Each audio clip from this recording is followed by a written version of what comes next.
Nearly 40 million years ago, two massive plates of the Earth's crust collided beneath South America. The impact pushed up a wall of rock that now stretches for 7,000 kilometers. But at the southern end of this wall, something stranger happened. The wind took over. What it carved became a land of ice, fire, and silence, one of the last true wildernesses on Earth. This is Patagonia.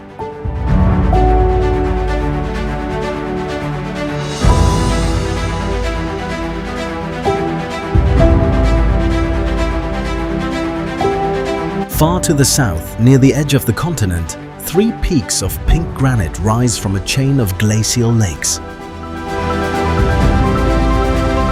At first light, they catch the sun before anything else in the valley. They glow, they burn, and just as quickly, the wind takes the color away.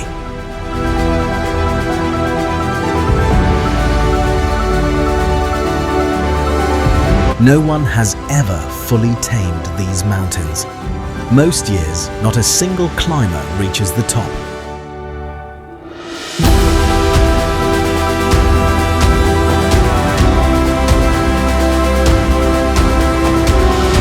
This is where our journey will end. But first, we begin 2,000 kilometers north.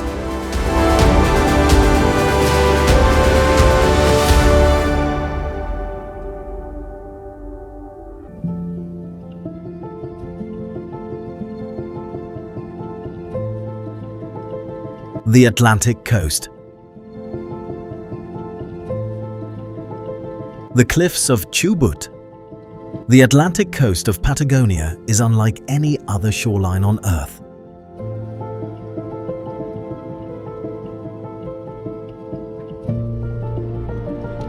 From above, it stretches for thousands of kilometers, a long straight line where red cliffs meet blue water.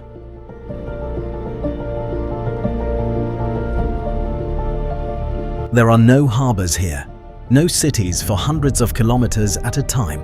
Just wind, salt, and a horizon that seems to go on forever.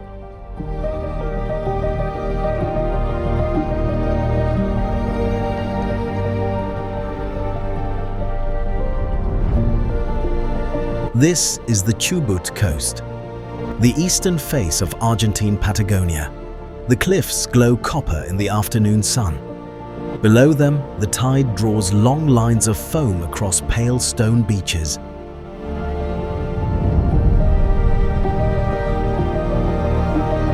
Beyond the cliffs, the steppe rolls inland in low, golden waves, a desert of grass and wind that runs all the way to the Andes, more than 600 kilometers to the west.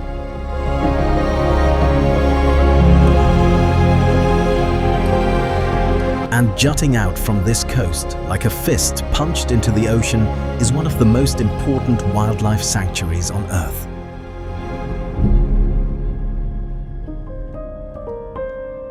Península Valdés. This is the Valdés Peninsula. UNESCO named it a World Heritage Site in 1999.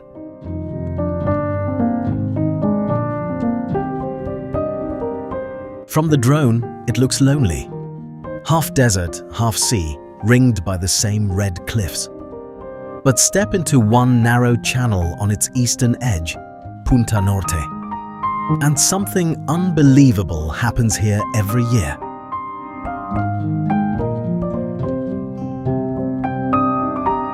A 6-ton killer whale throws itself onto the sand. It grabs a young sea lion, twists, and rolls back into the waves. The whole thing takes 3 seconds.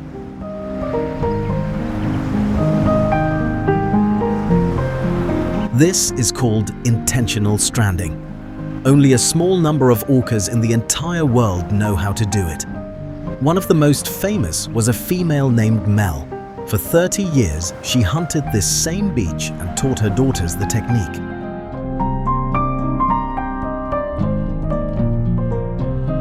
The skill is passed down like a family recipe. Lose one generation, and it is gone forever.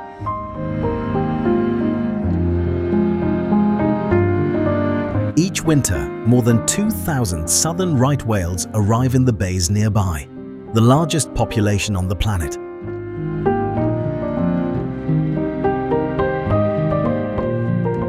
From above, you can see their dark shapes drifting just under the surface.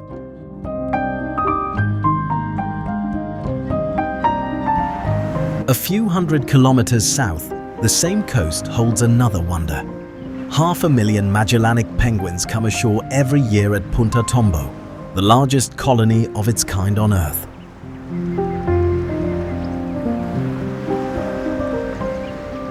From the drone, the colony spreads across the dry coast like a moving carpet.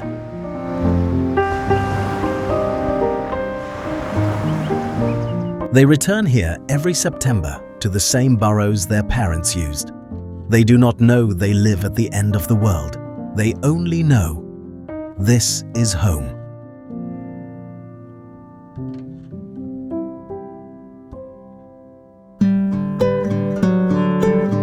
Gaiman and Puerto Madryn.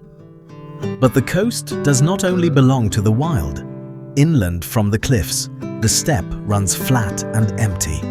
And in the middle of it all, something unexpected appears. In the heart of Argentine Patagonia, you can sit down for afternoon tea in a Welsh tea room.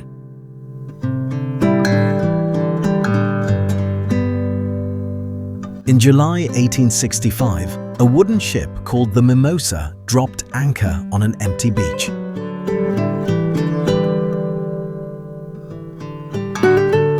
On board were 153 settlers from Wales. Their leader, Edwin Roberts, had promised them a place where they could speak their own language in peace.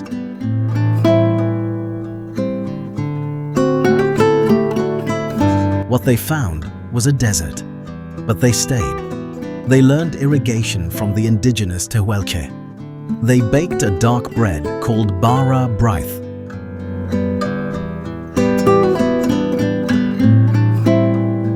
Today, in the village of Gaiman, Welsh is still spoken in the local schools.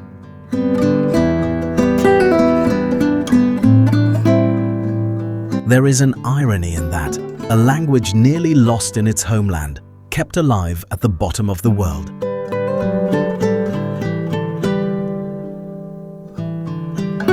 The first city on this coast tells the same story.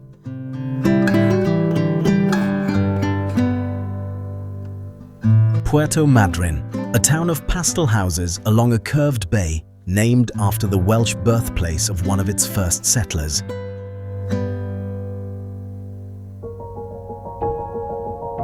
Trevelin, Los Alerces y la Trochita.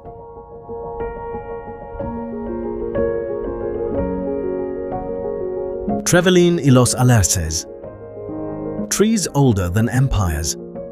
From Puerto Madryn, the Welsh story moves west. A road runs deeper into the mountains toward a second settlement, the one many of the original settlers came to prefer.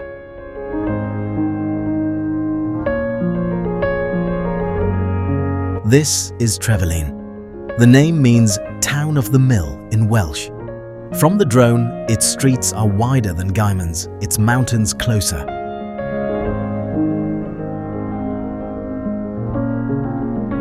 When the first settlers climbed inland in the 1880s, it was here, not on the coast, that many finally found a landscape that reminded them of home.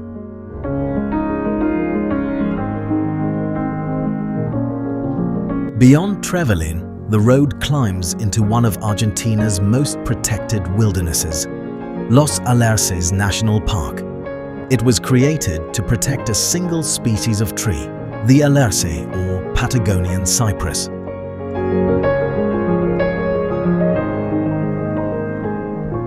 Some of these giants are more than 3,000 years old.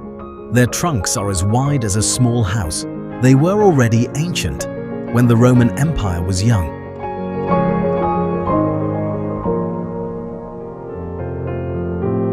Esquel and La Trochita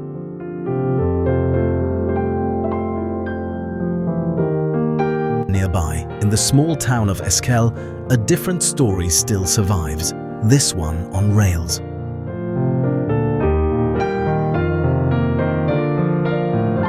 Esquel was meant to be a stop along an ambitious railway, a dream to connect remote Patagonia to the rest of Argentina by steam train.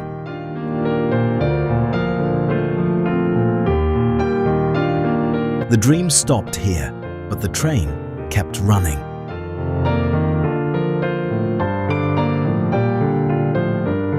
They call it La Trochita, the little narrow one. It runs on tracks just 30 inches wide, one of the narrowest ever built.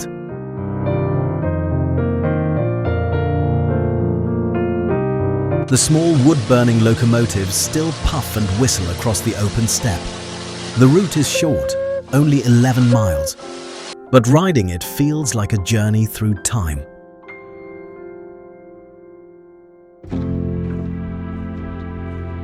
The Santa Cruz interior.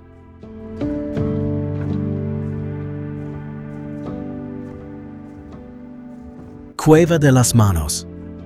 But long before the Welsh, before the Spanish, before any European arrived, people were already living in this land.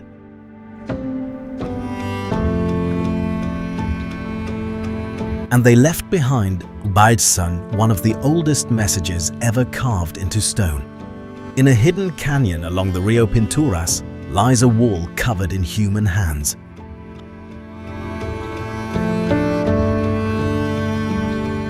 Hundreds of them, small ones, large ones, pressed flat against the cave wall and outlined in paint blown through a hollow bone.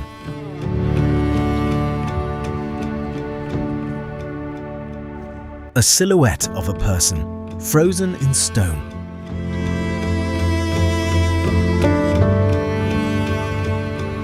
This is the Cueva de las Manos, the Cave of Hands, one of the oldest works of art on Earth.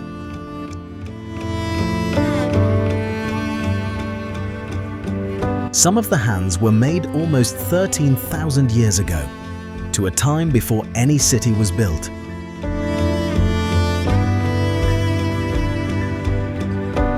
Most of them are left hands, which means most of the artists used their right hand to paint. Small details, human details.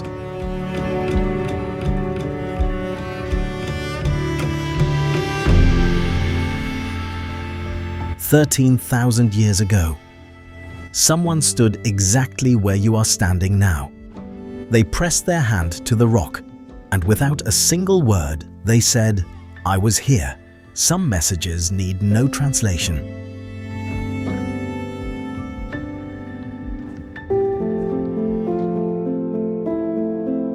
Bosques petrificados.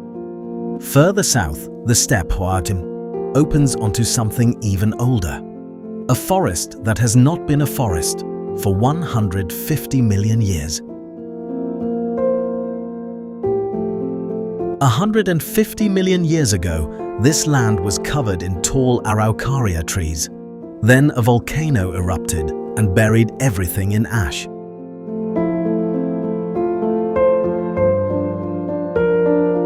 Today, the trunks still lie where they fell, turned to stone. Some are 3 meters across. You can count the growth rings. You can touch wood that remembers the age of dinosaurs.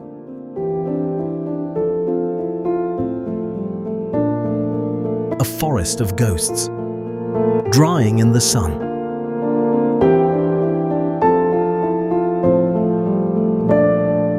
Ruta 40. To travel between these wonders, you follow one thin line through the wilderness. A road.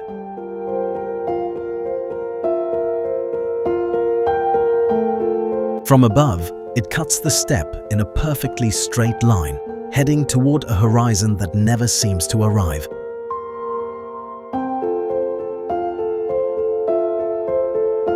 This is Ruta 40, one of the longest highways on Earth, stretching more than 5,000 kilometers along the spine of Argentina.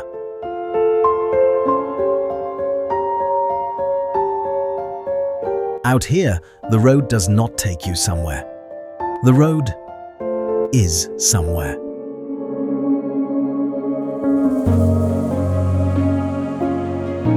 Bariloche, Osorno and Tronador.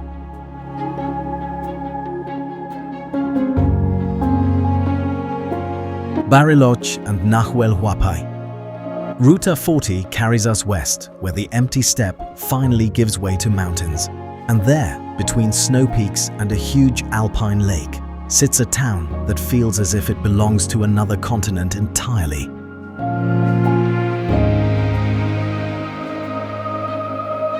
This is Bariloche. From the drone, streets of stone and timber curve along the edge of Lago Nahuel Huapi, the largest glacial lake in Argentina.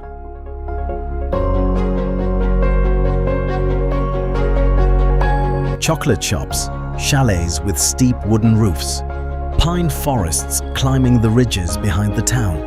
It could easily be mistaken for a village in the Swiss Alps.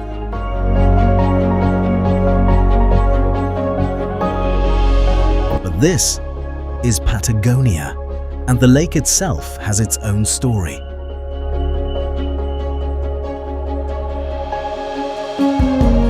Nahuel Huapi stretches across more than 500 square kilometers, and beneath the surface, the locals say, something lives. They call it Nahuelito, a long-necked creature people have been seeing for more than 100 years.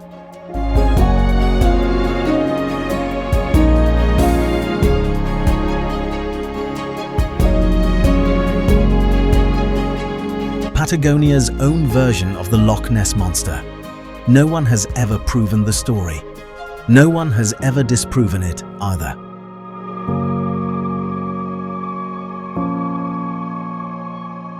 In 1934, the land around the lake became Argentina's first national park. Today, Bariloche is the starting point of the Road of the Seven Lakes, a winding route between turquoise waters and old forests, where every turn opens onto a new reflection of mountain in water.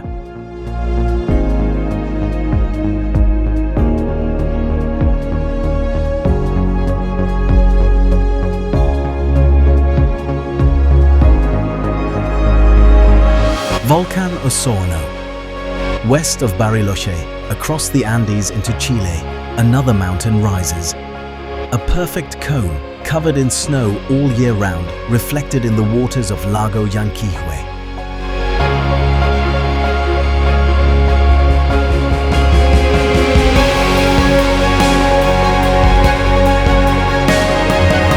This is Volcan Osorno, 2,652 meters tall and one of the most active volcanoes in the southern Andes.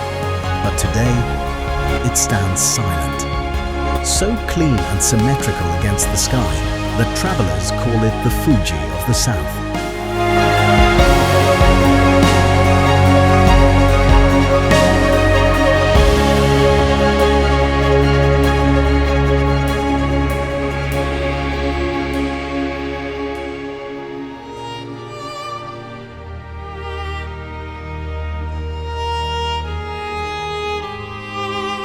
Mount Tronador. But of all the peaks in the Lake District, one stands alone. You hear it before you see it.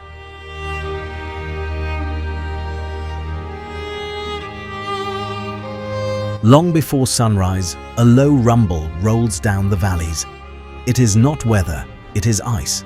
Avalanches falling from the upper slopes, hour after hour. The local people called this mountain Tronador, the Thunderer.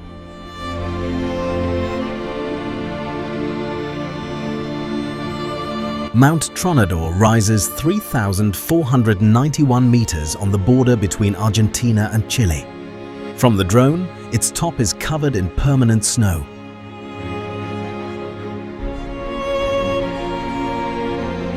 Eight separate glaciers flow down its sides, each in a different direction, like fingers of ice reaching outward. But one of those glaciers is unlike any other in Patagonia. It is called the Glacier Negro, the Black Glacier.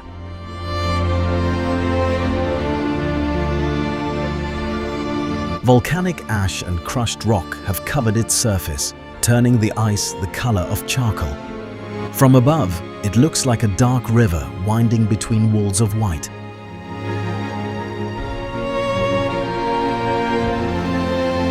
Every few minutes, the thunder rolls again.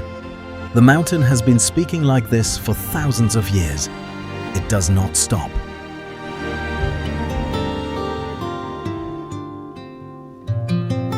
Chile's Southern Highway.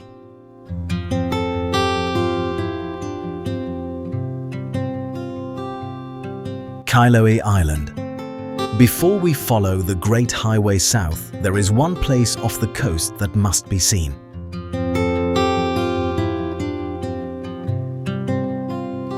Off the coast of southern Chile, the island of Chiloe rises from the mist.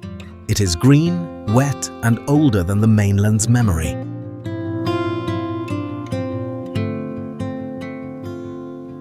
For centuries, it stood apart from the rest of Chile, with its own legends and its own style of building.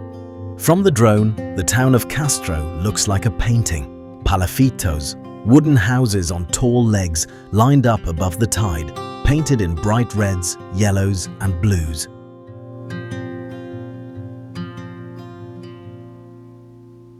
Across the island, 16 wooden churches built without a single nail are now protected as UNESCO World Heritage.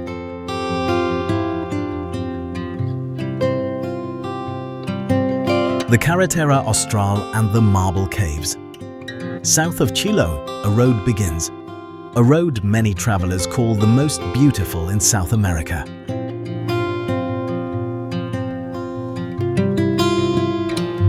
The Carretera Austral, Chile's southern highway, cuts more than 1,200 kilometers through the wild heart of the Eisen region. A land so empty that fewer than 100,000 people live in an area the size of Greece.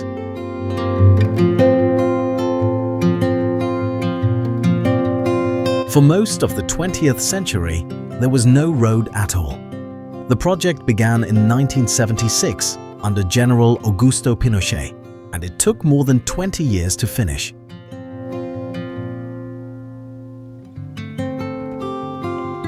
In some places, workers carved the road directly out of cliff faces. In others, it threads through rainforests so thick the sunlight barely reaches the ground. It crosses fjords on small ferries. It curves around volcanoes. It passes waterfalls that drop right onto the asphalt.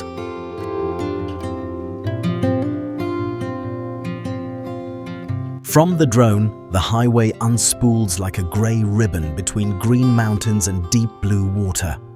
On one side, the Andes climb into the clouds. On the other, glaciers hang above the road like frozen rivers, stopped in mid-air.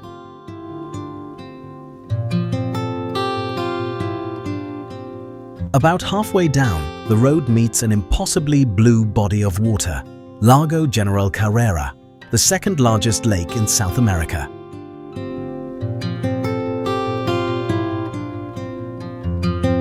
And here, Patagonia shows one of its strangest secrets, the marble caves. For more than 6,000 years, the lake's glacial water has been working on a small peninsula of pure marble, grinding, dissolving, polishing.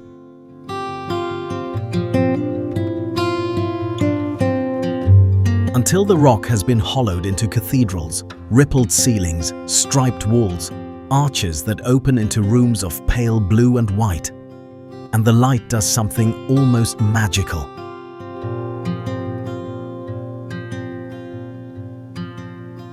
Because the lake itself is bright turquoise, that color reflects up into the marble. The walls become a living, moving dream of blue.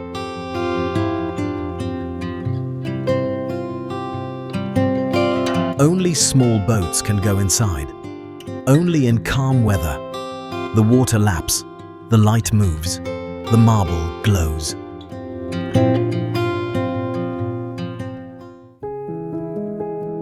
Sirlieu, Chiulat, Cerro Castillo and Futalofu.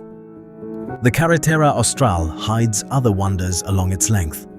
Further north, in Chiulat National Park, a glacier hangs in the air.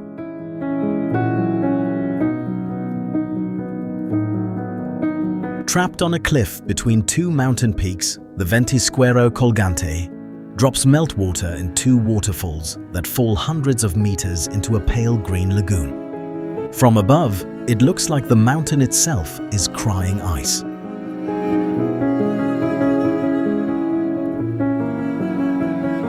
South of Chiulat, Cerro Castillo. Castle Mountain rises in sharp basalt spires above an alpine lake of glacial blue.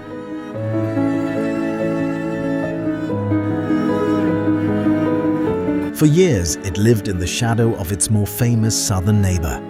Now, hikers are finding it. But most mornings, the valley is still empty. Just condors, wind, and a silence that feels inherited.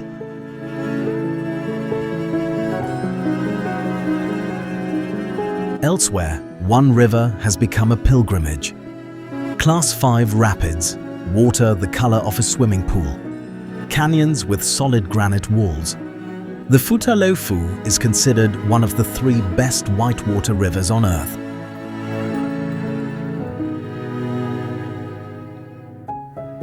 Kayakers call it the Fu. For those who can handle it, running this river is a rite of passage.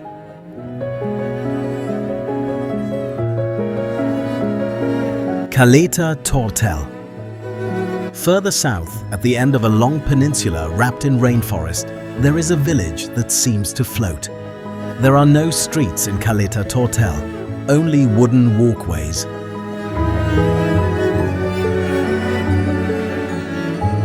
More than 7 kilometers of them, built from local cypress, winding between houses on stilts above the tide. Cars cannot enter, wheels cannot reach.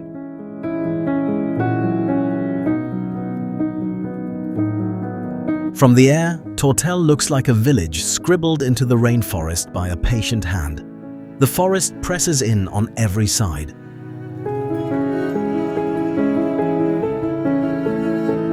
Its 500 residents live the same way they always have. Fishing, gathering shellfish from tidal pools, moving between land and sea as if the two were the same.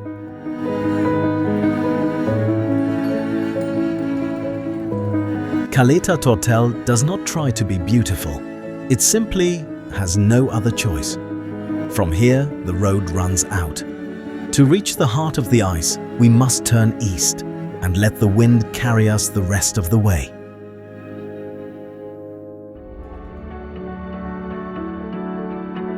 The Ice Giants.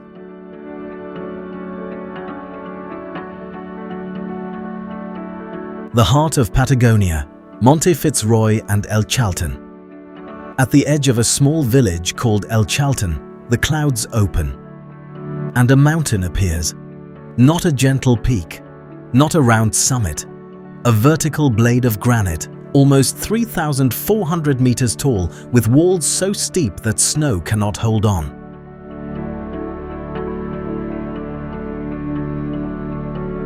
It rises from the flat steppe as if a giant had driven a knife into the ground and forgotten to take it back. This is Monte Fitzroy.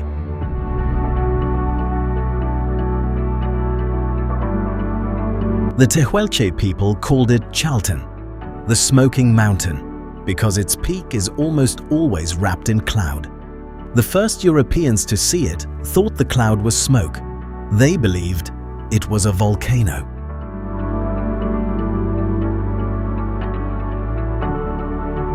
From the drone, the full ridge comes into view.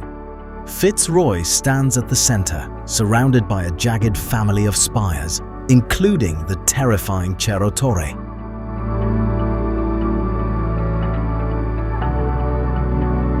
The group looks less like a mountain range and more like a cathedral someone forgot to finish. Fitzroy was first climbed in 1952 by 2 young Frenchmen, Lionel Terray and Guido Magnone.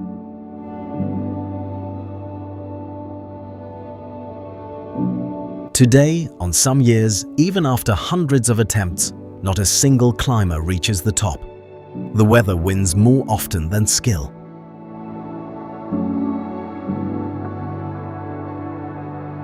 The village of El Chalten itself is only 40 years old. It was built in 1985 to settle a border dispute with Chile.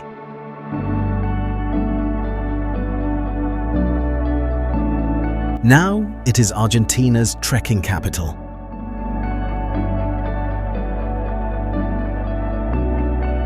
In summer, its one main street fills with climbers and the smell of fresh bread from tiny bakeries.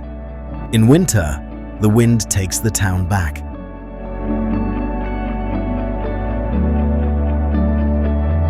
But when the mountain does show itself, on a calm morning at first light, Fitzroy glows deep red. It lasts maybe 90 seconds. The whole village stops to watch.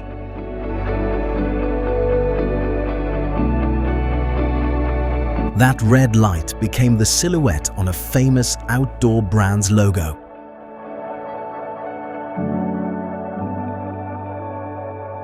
But no logo has ever captured what it feels like in person. The silence, the cold, the feeling that something very old basalt and very patient has decided, for a moment, to let you see it. Fitzroy does not need a story. It is the story.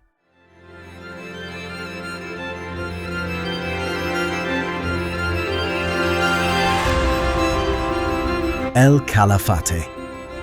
South of El Chalten, the steppe rolls on in yellow waves. Before the Great Glacier appears, the road passes through one lakeside town.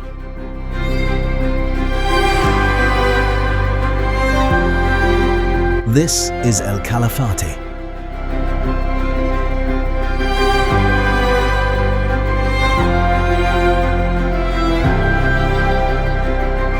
From the drone, the town sits like a small hand of pastel buildings between the dry steppe and the impossible blue of Lago Argentino. It takes its name from a tough, thorny bush that produces a small, dark berry in late summer.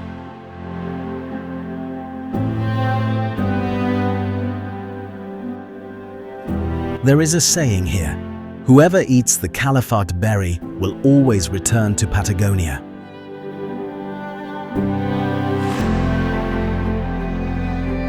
Travelers repeat it, half smiling, as if they don't quite believe it. But most of them do come back.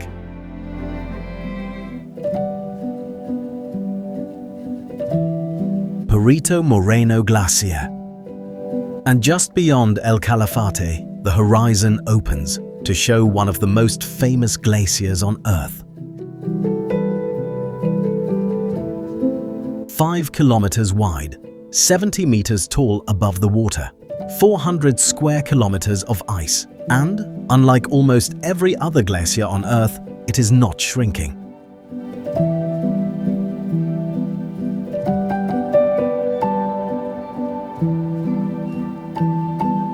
This is the Perito Moreno Glacier, one of the great natural mysteries of our time. It was named after Francisco Moreno, an Argentine explorer who mapped much of this region in the late 1800s.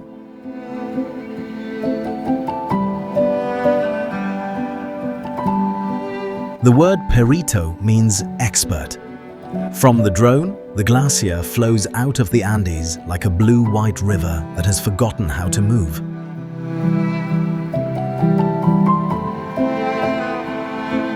Its surface is a chaos of ice, blocks the size of apartment buildings, sliding downhill at 2 meters a day. The front wall stretches 5 kilometers across Lago Argentino.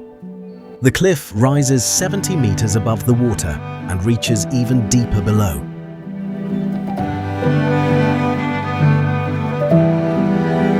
Behind it, the glacier climbs into the southern Patagonian ice field, a frozen area larger than the city of Buenos Aires. It is fed by 8 meters of snow every year, and every few years, something extraordinary happens.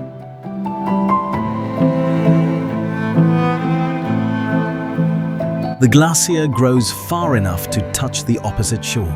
It cuts the lake in two. Water builds up behind the wall. Pressure grows. For months, sometimes years, the ice dam holds.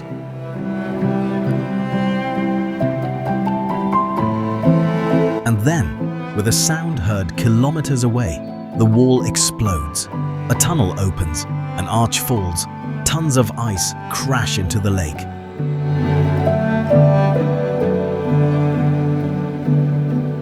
This is called a glacial rupture. It has happened more than 20 times since 1917. No one can predict when the next one will come. Most days, Perito Moreno puts on a smaller show.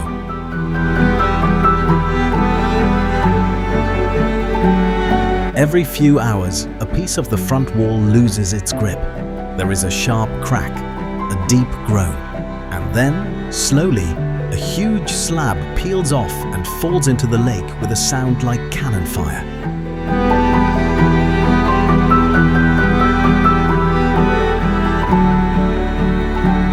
Nearby, Uppsala, the largest glacier in South America, pushes icebergs the size of ships into the same turquoise water.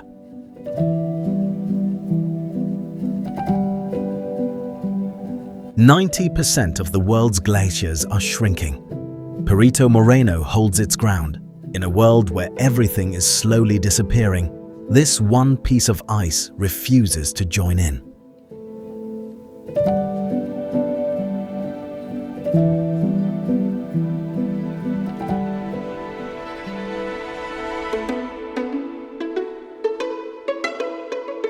Grey Glacier. The same great ice field reaches west across the border into Chile. And there, inside Chile's most famous national park, another frozen tongue ends in a different lake.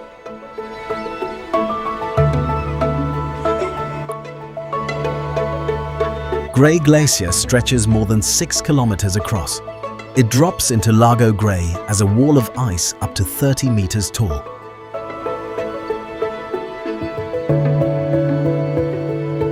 It is one of the largest glaciers of the southern Patagonian icefield, the third largest freshwater reserve on Earth after Antarctica and Greenland.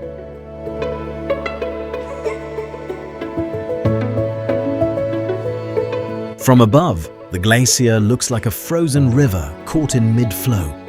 Icebergs the size of houses drift in the lake below, glowing an unreal electric blue. The color of ice so old that red light can no longer pass through it. The glacier is retreating. Since the 1980s, it has lost more than 2 kilometers of length. On calm days, you can hear it groan, a sound like distant thunder that is not thunder, but the grinding of ice older than any civilization.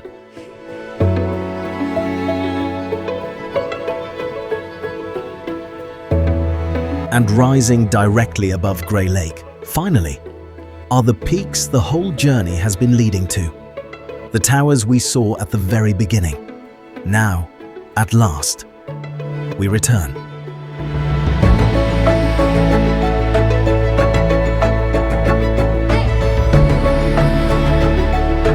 Torres del Paine revealed.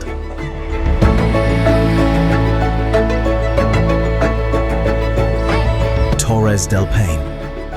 3 tall peaks of pink granite rise from a line of glacial lakes, catching the first light of day.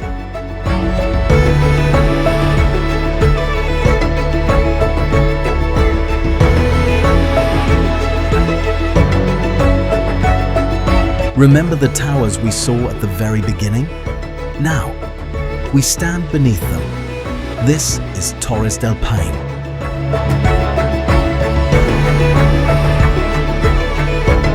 From the drone, the view is almost too much.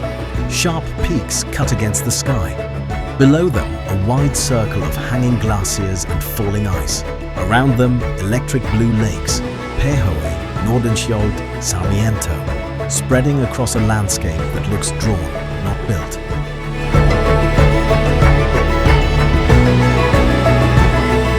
The park covers more than 1,800 square kilometers. Every kilometer is a postcard. Next to the 3 towers stand the Cuernos del Paine, the horns.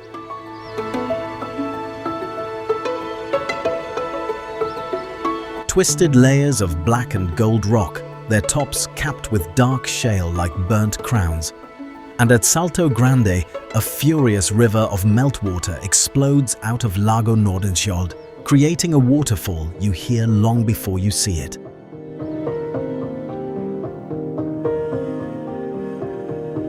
This is one of the last homes of the puma in South America. They hunt the windswept slopes at dawn, chasing guanaco through the tall grass. Condors ride the warm air above the peaks.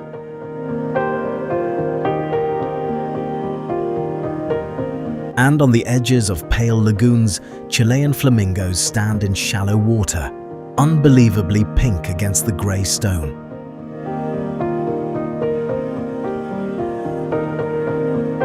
The weather here is its own legend. The wind can pass 130 kilometers an hour. It has been known to pull tents off the ground, stop hikers mid-step, and pull water right out of the skin.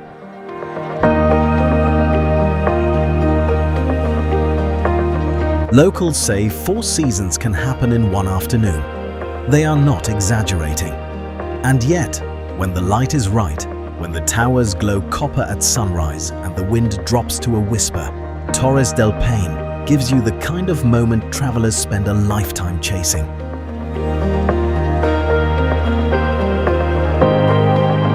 It is brutal, it is beautiful. The mountain does not notice you, and that, somehow, is the gift.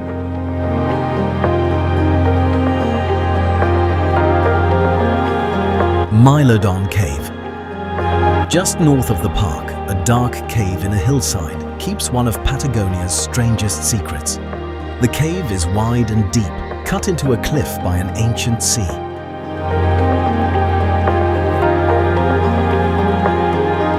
Its fame came in 1895 when a German explorer named Hermann Eberhard discovered preserved skin and bones of an animal that had not walked the earth in 10,000 years, the Mylodon, a giant ground sloth the size of a rhinoceros.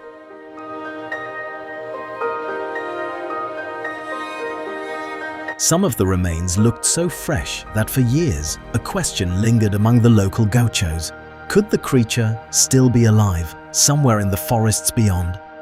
The search continues, mostly in stories.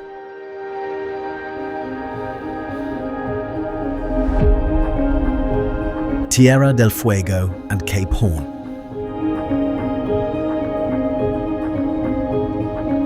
The Strait of Magellan and Isla Magdalena. With the great peaks behind us, the land begins to narrow and tilt toward the sea.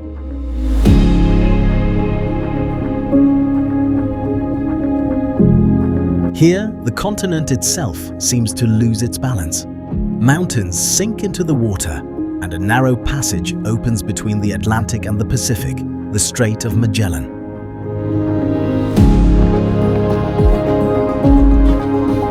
It was through this strait in October 1520 that the Portuguese captain Ferdinand Magellan pushed 3 tired ships southward. He was looking for a way to the Pacific.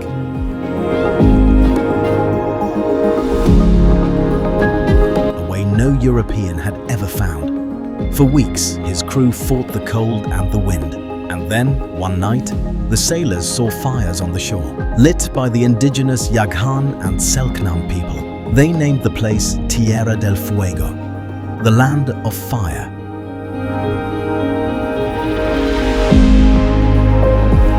Magellan would never see the end of the voyage.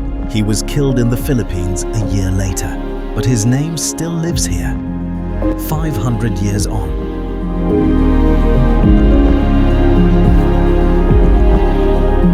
And in the middle of the strait sits a small island covered in nothing but wind and birds. Isla Magdalena, home to a major colony of Magellanic penguins.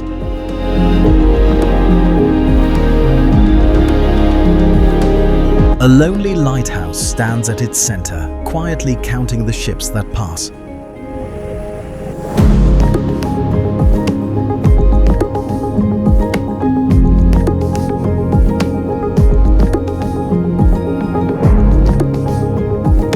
Tierra del Fuego National Park.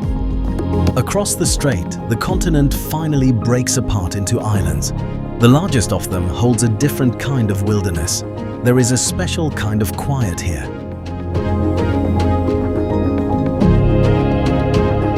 Not the quiet of a room, but the quiet of a world that has never been filled.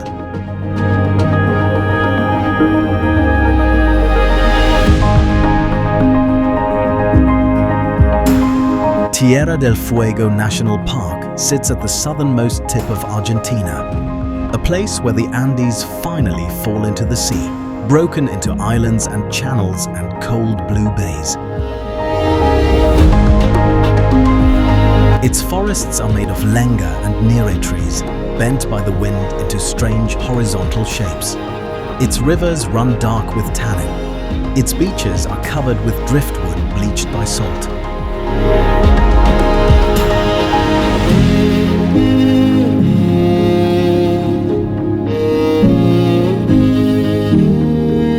From the drone, the park looks like a jigsaw puzzle of mountain, forest and water. No fences, no farms, almost no roads. This was the home of the Yagan people.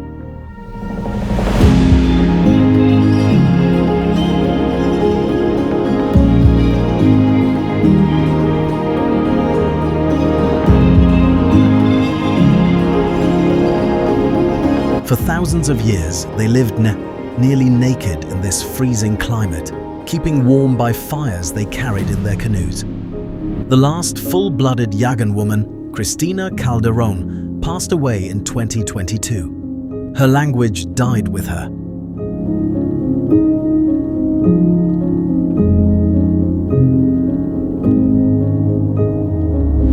But the fires her ancestors lit gave this land its name.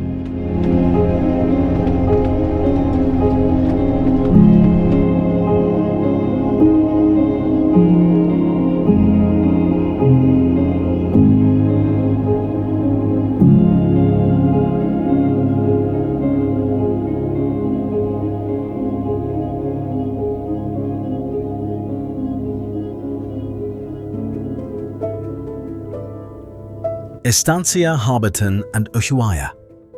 East of the park, along the last calm bay before open ocean, there is a small harbor where history still feels close enough to touch.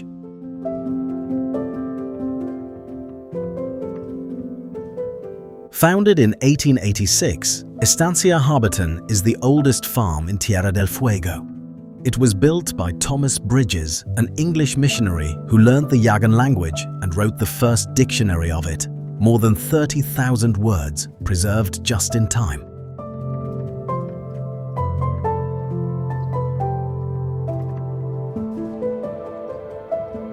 The white-painted buildings still stand beside the channel.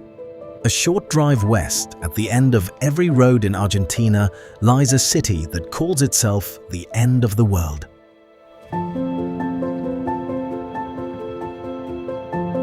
This is Ushuaia, the southernmost city on Earth. From above, it climbs the lower slopes of the Marshall Mountains in colorful rows of tin roofs, red, green, yellow, held between snow peaks and the dark water of the Beagle Channel.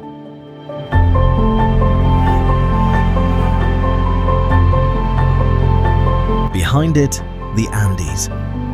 In front, nothing but sea, all the way to Antarctica. It began in the late 1800s as an Anglican mission.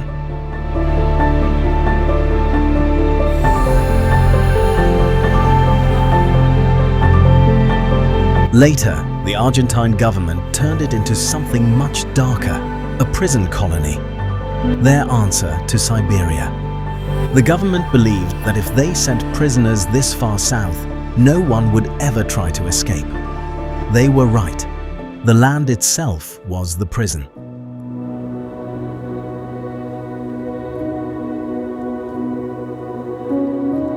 The cold, the forests, the endless distance, all of it formed invisible walls. The prisoners cut the wood, they built the docks, they laid the railways. There is a strange irony in that. The men sent here to be forgotten were the ones who made this place livable.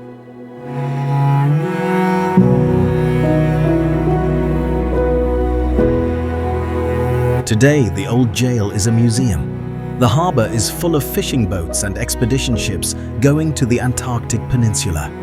What was once exile has become a destination.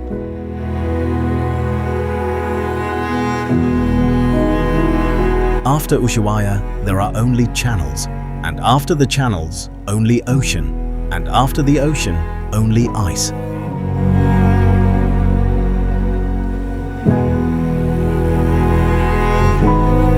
Beagle Channel.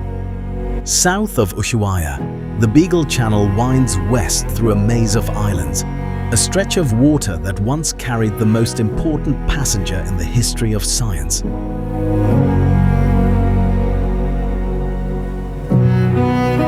It was here in 1833 that a young naturalist named Charles Darwin sailed on the HMS Beagle, looking at the same glaciers and fjords we see today.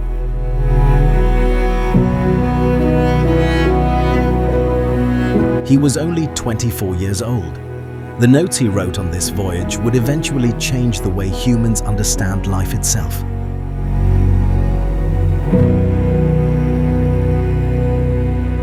The channel still carries his ship's name. Sea lions bark from rocky islets, and somewhere in the wake of every passing boat, you can almost feel the shape of an idea being born.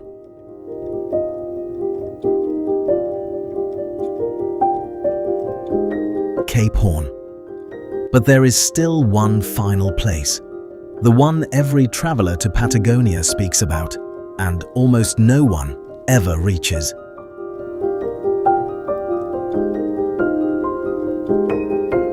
A single wind-beaten headland at the tip of the Americas. Beyond it, nothing. Only the Drake Passage and the long grey road to Antarctica.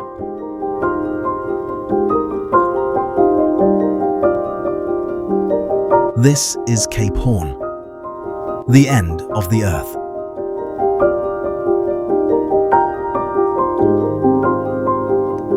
From the drone, the cape looks almost small. A rocky island with a lone lighthouse and a simple memorial.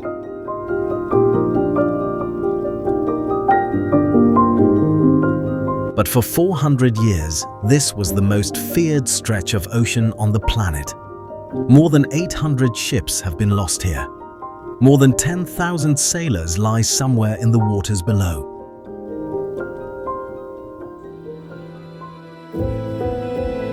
In 1992, a Chilean sculptor placed a monument on the cape, a steel silhouette of an albatross, wings open against the wind.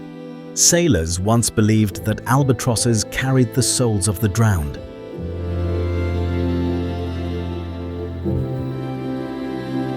Here, the bird flies forever against the wind. This is where Patagonia ends, where continents run out, where the map finally gives up.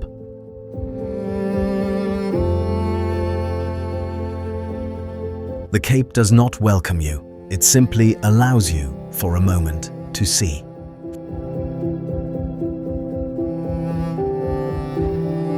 From the copper cliffs of the Atlantic coast, where orcas hunt in the surf, from the painted hands of a canyon older than memory, from the quiet streets of Bariloche and the marble cathedrals of a lake no one was supposed to find, from the granite Towers of Paine, the blue ice of Perito Moreno, the red dawn on Fitzroy.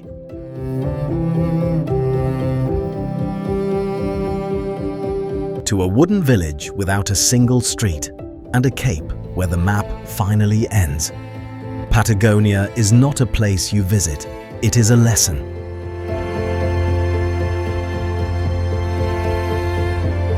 It shows you how small you are, and then, slowly, patiently, it teaches you that small does not mean unimportant.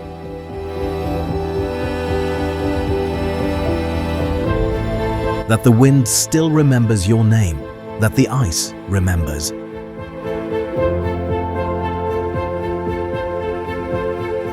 That somewhere, right now, a condor is lifting on the warm air, a whale is breaching in an empty bay, and the sun is catching a granite tower that almost no one will ever see.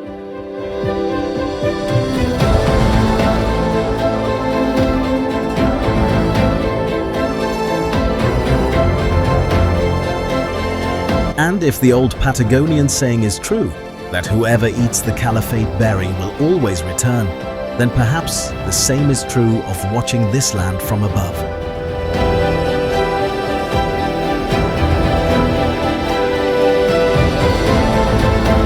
You do not have to stand here in person to carry it home. Most travelers will never reach the end of the earth, but now, for a little while, you have.